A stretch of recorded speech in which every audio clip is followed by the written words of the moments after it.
اب میں جس شخصیت کو آپ کے سامنے بلانے جا رہا ہوں وہ پاکستان کے نوجوانوں کی رہبری کا چراغ ہیں، پیشہ ورانہ امور کی تربیت کو پروان چڑھانے والا روشن ستارہ ہے اور وطن وزیر کے دفاع کی للکار ہے۔ بھرپور تالیوں میں مرکزی خطاب کے لیے آئیں گے صدر professional youth foundation of Pakistan engineer Muhammad Umar Khan. نعرہ تکبیر، نعرہ رسالت۔ اللہم صلی علی محمد وعلی آل محمد کما صلیت علی ابراہیم وعلی آل ابراہیم انک حمید مجید۔ اللہم بارک علی محمد وعلی آل محمد کما بارکت علی ابراہیم وعلی آل ابراہیم انک حمید مجید۔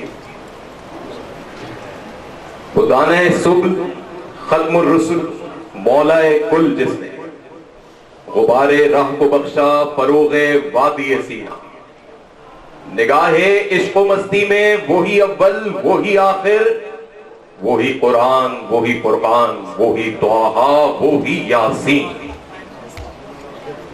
عزیز طلبہ و طالبات، معزز منصفین، مہمان خصوصی جناب پرپو صاحب، مہمان اعزازی جناب عبدالمتین شیخ صاحب، اس پوری پروقار تقریب اور یوتھ کنونشن کو منعقد کرنے والی organising team, convener, director operations, coordination committee کے تمام ممبران، بالخصوص میڈیا کے تمام نمائندگان اور وہ تمام لوگ جنہوں نے بہت کم وقت کے اندر اس تقریب کو کووڈ-19 جیسی صورتحال میں کراچی میں منعقد کیا، اور ہر دل عزیز جناب ڈائریکٹر اسپورٹس کے ایم سی قمر ایوب صاحب، السلام علیکم ورحمۃ اللہ وبرکاتہ۔ بتلا دو گستاخ نبی کو غیرت مسلم زندہ ہے۔ کون نبی، کیسی غیرت اور کون سا مسلم؟ یہ معاملہ میرا اور آپ کا نہیں، یہ جنگ اللہ کے رسول اور ان لوگوں کے درمیان ہے جنہیں موسیٰ نے یہ بتایا کہ تم حق پہ آؤ، لیکن وہ حق پہ نہیں آئے اور انہوں نے سونے کی گائیں بنا کے پوجنا چاہا۔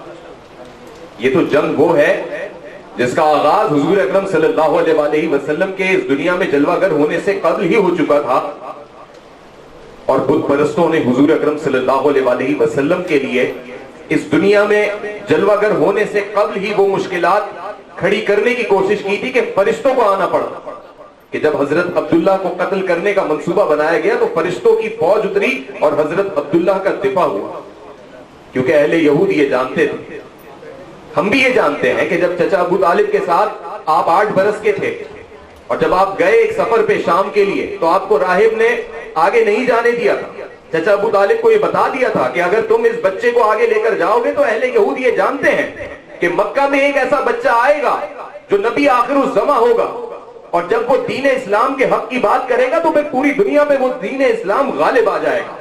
بس 1400 سال سے لے کر آج تک اہل یہود و نصارہ اسی جنگ میں مگن ہے۔ اگر آپ کو یقین نہ آئے تو بہت زیادہ دور کی بات نہیں کروں گا، 2019 میں پیش آنے والے نیوزی لینڈ کی ایک مسجد میں پیش آنے والے سانحے پہ دیکھ لیں، جب وہ شخص مسجد کے اندر لائیو اسٹریم پر آ کر فیس بک پہ سب کو مارتا ہوا دکھا رہا تھا تو اس کی اسلحے پہ، اس کی رائفل پہ کیا لکھا ہوا تھا؟ اس پہ یہ لکھا تھا کہ میں خیبر کا بدلہ لوں گا۔ ارے وہ کون ہوتا ہے جو 1400 سال پہلے کا بدلہ آج لینے آیا؟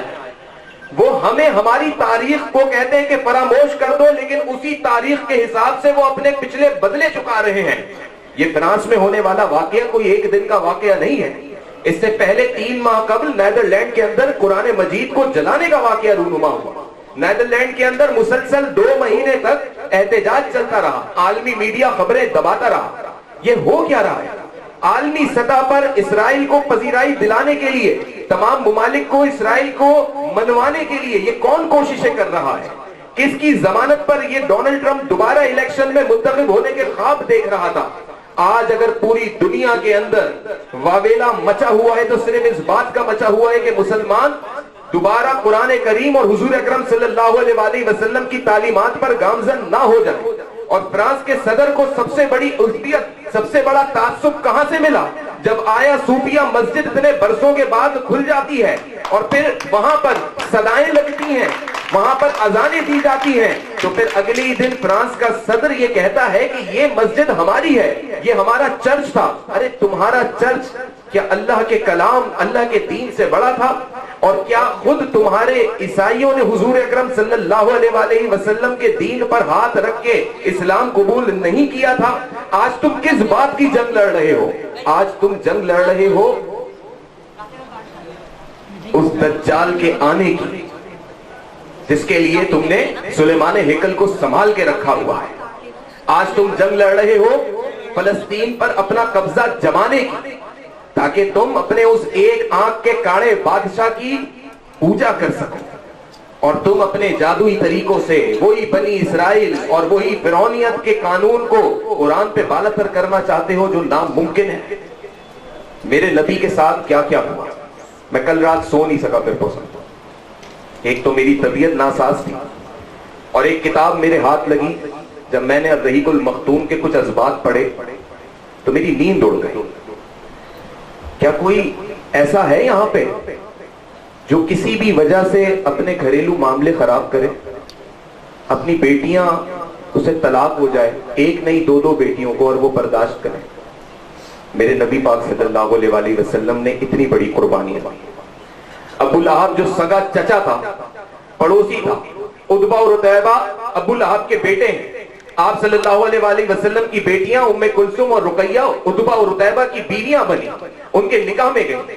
لیکن جب کوہ صفا میں میرے رسول صلی اللہ علیہ وآلہ وسلم نے دین حق کا اعلان کیا تو ابو لہب نے کلثوم اور ام رقیہ کو طلاق دلوا دی. اتنی بڑی قربانی آج کوئی باپ دے گا کسی بھی مشن کے لیے؟ اور تو اور کیا کیا. ام جمیل جو کہ ابو لہب کی بیوی تھی, جس کا نام عروہ تھا, اور ابو سفیان کی بہن تھی, حرب بن امیہ کی بیٹی تھی, اس نے کیا کچھ نہیں کیا رسول اللہ صلی اللہ علیہ وآلہ وسلم کے ساتھ. پڑوس میں ہوتے ہوئے اونٹ کی اوجڑی پھینکنا, باورچی خانہ جہاں پہ ہانڈی بنتی ہے وہاں پر بکری کی اوجڑی پھینکنا. حضور اکرم صلی اللہ علیہ وآلہ وسلم اگر حرم میں جا کر نماز ادا کرنے کی کوشش کر رہے ہوتے تھے, نماز ادا کر رہے ہوتے تھے, تو وہاں پر عقبہ پہنچ جاتا تھا. کیا کرتے تھے؟ شرطیں لگاتے تھے, مذاق اڑاتے تھے, میرے نبی کا مذاق اڑاتے تھے. اور ام جمیل جو کہ ابو لہب کی بیوی ہے, ایک دن ہاتھ میں کنکریاں لے کر آ گئی کہ آج نعوذ باللہ رسول اللہ صلی اللہ علیہ وآلہ وسلم کے منہ پر یہ کنکریاں ماروں گی. ابو بکر صدیق فرماتے ہیں کہ وہ آئی اور کہتی ہے کہ ابو بکر کہاں ہے تمہارا ساتھی؟ جبکہ رسول اللہ صلی اللہ علیہ وآلہ وسلم ساتھ ہی موجود تھے. کیوں نہیں دکھا اسے؟ ام جمیل کو, عروہ کو رسول اللہ صلی اللہ علیہ وآلہ وسلم کیوں نہیں دکھے؟ ابو بکر صدیق نے دریافت کیا کہ یا رسول اللہ آپ تو یہاں موجود تھے. وہ آئی, اس نے پوچھا لیکن آپ اسے کیوں نہیں دکھے؟ رسول اللہ صلی اللہ علیہ وآلہ وسلم نے فرمایا کہ اللہ نے اس کی نظر پکڑ لی. تو گویا گستاخ رسول سے نمٹنے کے لیے میرا اللہ اور اس کے فرشتے کافی ہیں, ہماری آپ کی کیا اوقات ہے؟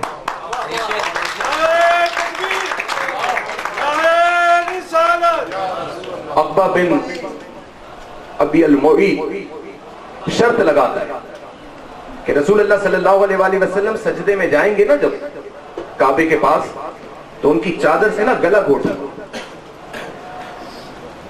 یہ کون ہے جو رحمت للعالمین ہیں, سرور کونین ہیں, جن کے لیے اللہ نے فرمایا کہ میرے محبوب یہ کائنات, یہ 18,000 جہان ہم نے تمہارے لیے بنائے, تمہیں رحمت بنا کے بھیجا. وہ شرط لگا رہے ہیں کہ میں گلا گھوٹوں. ذرا تصور میں لائیے کہ میرے حضور کعبے کے سامنے نماز ادا کر رہے ہیں اور سجدے میں گئے, اور عقبہ پیچھے سے آتا ہے اور گلے میں کپڑا ڈال کے گلا گھوٹتا ہے باقاعدہ. میرے نبی کا گلا گھٹنے لگتا ہے. عقبہ انہیں گھسیٹتا ہے, گھسیٹ کے پیچھے لٹا دیتا ہے. لٹانے کے بعد چادر کو مزید زور سے کستا ہے. ابو بکر صدیق اس وقت وہاں موجود نہیں ہے. یہ مناظر پورا اہل قریش دیکھ رہا ہے. اہل قریش کے ایک شخص جا کے بتاتے کہ ابو بکر تمہارے ساتھی کے ساتھ یہ ہو رہا ہے. ابو بکر صدیق بھاگتے ہوئے آتے ہیں, دوڑتے ہوئے آتے ہیں, اپنے ساتھی میرے محمد, ہمارے محمد صلی اللہ علیہ وآلہ وسلم کے خاطر دوڑتے ہوئے آتے ہیں. عقبہ کو روکتے ہیں, گھسیٹتے ہیں اور کہتے ہیں کہ تم ایک شخص کو صرف اس لیے قتل کرنا چاہتے ہو کہ وہ یہ کہتا ہے کہ اللہ ایک ہے, صرف اس لیے قتل کرنا چاہتے ہو؟ کیا اس نے تم سے تمہاری جائیدادیں مانگی ہیں؟ کیا اس نے تم سے تمہاری دولت, تمہاری زمین, بیٹیاں کیا مانگا؟ اس ایک نبی نے آ کے صرف یہ کہا کہ انسان کو انسان کی غلامی سے چھڑا دو. اس ایک نبی نے آ کے صرف یہ کہا کہ ایک اللہ ہے اور اس ایک اللہ کو مانو اور میں اس کا رسول ہوں. کیا ایک دفعہ بھی رسول اللہ نے اپنے لیے کچھ مانگا؟ اگر مانگا ہوتا تو ابو طالب کے پاس جب یہ اہل قریش کا 25 رکنی وفد آیا اور کہا کہ اگر رسول اللہ کو دولت چاہیے, مال و دولت چاہیے, اگر سرداری بھی چاہیے قریش کی تو ہم دینے کو تیار ہیں, تو میرے رسول کا جواب تھا کہ اگر ایک ہاتھ پہ سورج اور دوسرے ہاتھ پہ چاند بھی رکھ دو گے تو بھی میں دین حق سے پیچھے نہیں ہٹوں گا. ہے کوئی آج ایسا کہ بی بی فاطمہ الزہرا پہنچتی ہیں اور کہتی ہیں کہ میرے بابا کیا حال ہے؟ میرے رسول صلی اللہ علیہ وآلہ وسلم فرماتے ہیں کہ بیٹی تم بتاؤ. تو بی بی اپنی چادر ہٹا کے دکھاتی ہیں, پیٹ پہ پتھر بندے ہوتے ہیں, 2 پتھر بندے ہوتے ہیں. پوچھتی ہیں بابا آپ کے کیا حال ہے؟ جب میرے رسول اپنی کملی ہٹاتے تو 4 پتھر بندے ہوتے ہیں. یہ ہے میرے رسول صلی اللہ علیہ وآلہ وسلم. آج گستاخی کے پے در پہ واقعہ, ایک واقعہ, اس کے بعد دوسرا واقعہ, اس کے بعد اس ملک کا صدر اس کی حمایت میں کہہ رہا ہے. یعنی فرانس کی ایک یونیورسٹی میں پروفیسر کہتا ہے کہ میں گستاخانہ خاکہ بناؤں گا, بچہ کہتا ہے کہ نہیں بنائے, یہ میرے محمد ہیں, تو وہ کہتا ہے نہیں میں بناؤں گا. اور اگر وہ جذبہ ایمانی کے تحت اٹھ کھڑا ہوتا ہے تو اس پہ فرانس کا صدر کہتا ہے یہ اظہار رائے کی آزادی, اور پھر پورا واویلا مچتا ہے. کون اسے روکے گا؟ پوری دنیا کے اندر صرف ایک شخص جس نے بولڈ اسٹیپ لیا, ترکی کا صدر رجب طیب اردوغان, اٹھا کے سفیر کو بے دخل کیا, اپنا سفیر واپس بلایا. اور ایک ہم یہ معاہدہ کیا ہے 2 دن پہلے, وزیر داخلہ صاحب نے کیا, پیر نور اللہ قادری صاحب وزیر مذہبی امور نے کیا. لکھا ہوا 3 مہینے بعد ہم سفیر کو پارلیمنٹ کی فیصلہ سازی کے ذریعے ملک بدر کریں گے. لالی پاپ. او بھائی آپ ٹیکنیکل پوائنٹ دیکھو کہ نہ وزیر داخلہ بے دخل کر سکتا ہے, نہ وزیر مذہبی امور بے دخل کر سکتا ہے. آپ وزیر خارجہ سے معاہدہ کرتے, وزیر خارجہ لکھتا تو بات مانی بھی جاتی کہ وزیر خارجہ کے پاس اختیار تھا. آپ نے ایسے لوگوں سے معاہدہ کیا کہ انہوں نے آپ کا دھرنا تو ختم کرا دیا, لیکن اس 3 مہینے کے بعد میں ضمانت دے رہا ہوں کہ آپ دکھا دیجئے گا کہ ان کے اختیار سے اگر سفیر جو ہے وہ بے دخل ہو سکے. تو یہ ہمارے ملک میں ہو رہا ہے. بات لوگ کرتے ہیں کہ ہم ابھی مشکل میں ہیں, ہمارے لیے بڑے بحران ہیں, ہم مقروض ہیں, ہم قرضوں میں ڈوبے ہوئے ہیں, ہم نے سی پیک کا چیپٹر کھولا ہوا ہے, ہمارے لیے دشمن پڑوس میں بیٹھا ہوا ہے, ہماری کوئی بارڈر سیف نہیں ہے. غلامی میں نہ کام آتی ہیں شمشیریں نہ تدبیریں, جو ہو ذوق یقین پیدا تو کٹ جاتی ہیں زنجیریں. اور کوئی اندازہ کر سکتا ہے اس کے زور بازو کا؟ ارے نگاہیں مرد مومن سے بدل جاتی ہیں تقدیریں. لیکن نگاہیں مرد مومن ہو بھی تو, نگاہیں مرد مومن ہے کہاں؟ یہاں تو کسی کو اسٹرینتھ مل جائے, یا تو وہ اپنی سیاسی جماعت بنائے گا, فنڈنگ کلیکٹ کرے گا, اپنی پذیرائی حاصل کرے گا, ایوان میں جائے گا, اور اس کے بعد اپنی تجوریاں بھرے گا. میں تو فخر کرتا ہوں شمیم فرقو جیسے لوگوں پر کہ 2008 میں پلیٹ میں رکھ کے انہیں وہ سیٹ مل رہی تھی جس میں منسٹر بن سکتے تھے یہ, لیکن انہوں نے کہا کہ نہیں. میں نے ان سے پوچھا کیوں؟ ان کا بڑا واضح جواب تھا کہ یہ مقام ہی ایسا ہے کہ آپ جب ادھر پہنچیں گے نا تو آپ خدمت نہیں کر پائیں گے, آپ 10 مسئلوں میں ہی الجھ کے رہ جائیں. یہ وہ جذبہ خدمت ہے کہ جس کے لیے لوگ اقتدار اور اس قسم کی چیزوں کو بالائے طاق کر دیتے ہیں. آج ہم کیا چاہتے ہیں؟ ہم صرف یہ چاہتے ہیں کہ professional youth foundation of Pakistan, جس کے بنیادی اغراض و مقاصد میں یہ بات شامل ہے کہ ہم نظریہ پاکستان کو پروان چڑھائیں. اور نظریہ پاکستان ہے کیا؟ اسلام کے نام پر حاصل ہونے والی اس ریاست کو اسلام کے اصولوں کے مطابق ہم خود بنائیں. برسر اقتدار لوگوں پہ ہم کب تک دیکھیں گے؟ ان کو اقتدار کے بعد کون سا عوام کی پرواہ ہے؟ ہمیں اپنی قبروں میں جا کے اپنا جواب دینا ہے. تو آئیے ملیے, professional youth foundation of Pakistan کا ساتھ دیجئے اور اس پلیٹ فارم پہ ہمارے ساتھ موجود رہ کے بتلائیے گستاخ نبی کو کہ غیرت مسلم زندہ ہے. مثل بو قید ہے غنچے میں پریشان ہو جا, رختے بردوش ہوائے چمنستاں ہو جا, ہے تنک مایا تو ذرے سے بیاباں ہو جا, نغمہ موج سے ہنگامہ طوفان ہو جا. قوت عشق سے ہر پست کو بالا کر دے, دہر میں اس میں محمد سے اجالا کر دے. ہونا پھول تو بلبل کا ترنم بھی نہ ہو, چمن دہر میں کلیوں کا تبسم بھی نہ ہو. یہ نہ ساکی ہو تو میں بھی نہ ہو, غم بھی نہ ہو, نغمہ توحید بھی نہ ہو اور تم بھی نہ ہو. خیمہ افلاک کا استادہ اسی نام سے ہے, دب سے ہستی تپش آمادہ اسی نام سے ہے. دشت میں دامن کو حصار میں میدان میں ہے, بحر میں موج کی آغوش میں طوفان میں ہے. چین کے شہر مراکش کے بیابان میں ہے, اور پوشیدہ مسلمان کے ایمان میں ہے. ارے چشم اقوام یہ نظارہ اب تک دیکھے, رفت شانہ ورفانہ لکا ذکر دیکھے, اور ای محمد سے وفا تو نے تو ہم تیرے ہیں. ارے یہ جہاں چیز ہے کیا, لوح و قلم تیرے ہیں.